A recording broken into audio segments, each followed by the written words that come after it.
Hello नमस्कार dear student, स्वागत आप सभी का नीट शास्त्र पे। अभी मेरे सामने यूपीडीजीएमई की वेबसाइट ओपन हुई है। यहाँ पे आपकी दो इंपॉर्टेंट नोटिफिकेशंस आई हुई हैं, इनके बारे में डिस्कस कर लेते हैं। सबसे पहले अगर मैं जाऊँ यहाँ नीचे, आप देख पाएंगे यहाँ पे मैं आता हूँ काउंसलिंग एंड अलॉटमेंट में, और उसके बाद यहाँ पे देखो ये सारी पीडीएफ है। मैं इसको व्यू ऑल करता हूँ।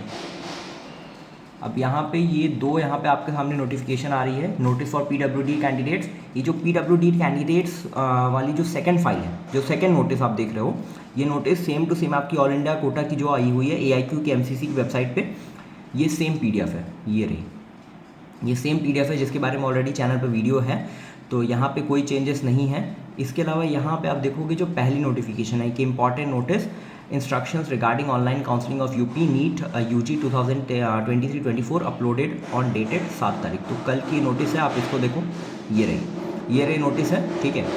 अब यहाँ पे देखो ये कल अपलोड हुई है। ये बोलता है यूपी नीट यूजी की काउंसलिंग, ऑनलाइन काउंसलिंग के संबंध में महत्वपूर्ण सूचना या निर्देश।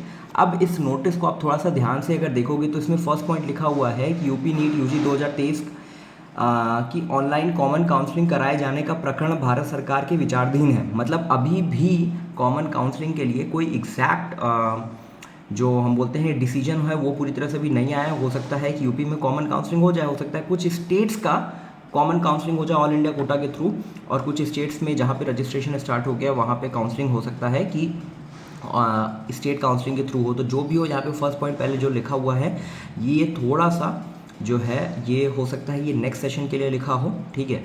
तो इसके बारे में कोई क्लैरिटी नहीं है, लेकिन जब आप इसको और नीचे पढ़ोगे तभी यहाँ पे कुछ खास चीज़ें नहीं। जब यहाँ पे नीचे आते हो तो यहाँ पे लिखा हुआ है डोमिसाइल के संबंध में। तो ऐसे अभ्यर्थी जिन्होंने हाई स्कूल या इंटरमीडिएट एक या अथवा दोनों परीक्षाएं उत्तर प्रदेश के बाहर से उत्तीर्ण की हैं तथा उत्तर प्रदेश राज्य के मूल निवासी हैं, ऐसे अभ्यर्थी हेतु डोमिसाइल या सामान्य निवास प्रमाण पत्र हेतु सामान्य प्रशासन विभाग उत्तर प्रदेश शासन के शासनादेश संख्या 157-3/2003 77/11-83 दिनांक 18/2/2003 में जो प्रारूप निर्धारित किया गया है उसी पर डोमिसाइल या सामान्य निवास प्रमाण पत्र प्रस्तुत करना होगा, ठीक है। तो जो 2003 में जो डिसाइड हुआ है, जो फॉर्मेट है, मतलब जिस फॉर्मेट आपका डोमिसाइल सर्टिफिकेट बन के आता है वही आपको जो है वो आपको उसी पे अप्लाई करना पड़ेगा। जैसे कैंडिडेट्स के अंदर कन्फ्यूजन क्या है, आप परेशान किस बात पे हो रहे हो कि डोमिसाइल सर्टिफिकेट यहाँ पे जो नीचे दिया हुआ है, जैसे आप इसको और नीचे पढ़ोगे तो कुछ डिटेल्स दी हुई, फिर यहाँ पे आप देखोगे, ठीक है। तो ये वो नोटिस है, ठीक है, 2003 की जो नोटिस है वो दी हुई है। और इसको अगर आप और नीचे आते हो यहाँ पे तो आपको यहाँ पे 2-3 ये प्रारूप दिए हुए हैं। तो ये जो प्रारूप है ये आपके डोमिसाइल सर्टिफिकेट के लिए नहीं है, इसको समझना। ये डोमिसाइल सर्टिफिकेट नहीं है। यह जब आप आवेदन करने जाओगे, मतलब जब आप डोमिसाइल के लिए अप्लाई करोगे तो आपको इसके लिए देखो आवेदन देना है। देखो यहाँ पे क्या लिखा हुआ, उत्तर प्रदेश राज्य में सामान्य निवास संबंधी प्रमाण पत्र के लिए केवल शैक्षणिक संस्थाओं में प्रवेश एवं सेवा योजन के प्रयोजन हेतु आवेदन पत्र का प्रारूप है। मतलब ये आपका एप्लीकेशन है, ठीक है। इसको भर के आप सबमिट करोगे तो आपका जो है डोमिसाइल सर्टिफिकेट आता है। अब हालांकि डोमिसाइल सर्टिफिकेट ऑनलाइन भी अप्लाई होता है, तो आप ऑनलाइन अप्लाई कर देते हो और आपके लिए डोमिसाइल सर्टिफिकेट बन के आ जाता है। तो एक चीज़ आपको समझने की ज़रूरत है कि ये डोमिसाइल सर्टिफिकेट नहीं है। डोमिसाइल सर्टिफिकेट जो आपको उत्तर प्रदेश सरकार द्वारा जो मिल के आ रहा है, जो सारे कैंडिडेट्स को बन के आ रहा है, वही आपका डोमिसाइल सर्टिफिकेट है, वही एक्सेप्टेबल भी है। इसके लिए परेशान होने की ज़रूरत नहीं है। कई कैंडिडेट्स ने फ़ोन करके भी पूछा है, कई कैंडिडेट्स अपना डोमिसाइल सर्टिफिकेट वो मैसेज भी कर रहे हैं कि सर यहाँ पे जो नोटिस आई है उसमें ऐसा प्रारूप दिया हुआ है।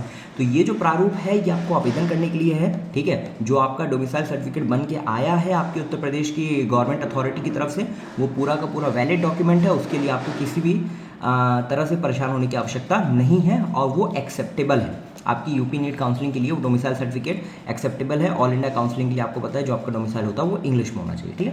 तो ये उत्तर प्रदेश डॉक्यूमेंट है। फिर लास्ट में यहाँ पे ये नोटिस सेम एमसीसी वाली नोटिस है, तो एमसीसी वाली नोटिस भी आप ध्यान से देख पा रहे हो, यहाँ पे भी कोई चेंजेस नहीं है। तो उत्तर प्रदेश काउंसलिंग की जो प्रक्रियाएं हैं अब वो धीरे धीरे जो है नोटिस के माध्यम से धीरे धीरे उत्तर प्रदेश की काउंसलिंग जो है वो भी स्टार्ट होगी। कॉमन काउंसलिंग हो सकता है ना हो, ठीक है, बहुत हाई चांसेस है कि ना हो।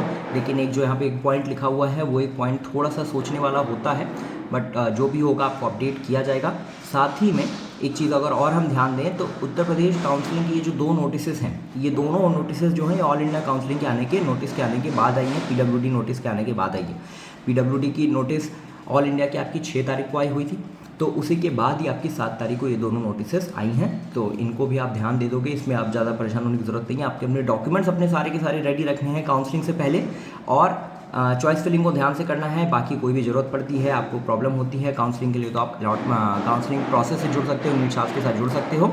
जो भी चीज़ें होंगी, जैसे भी अपडेट्स होंगे, आपको टाइमली इन्फॉर्म किए जाएंगे। All the best for your NEET counselling. Thank you so much.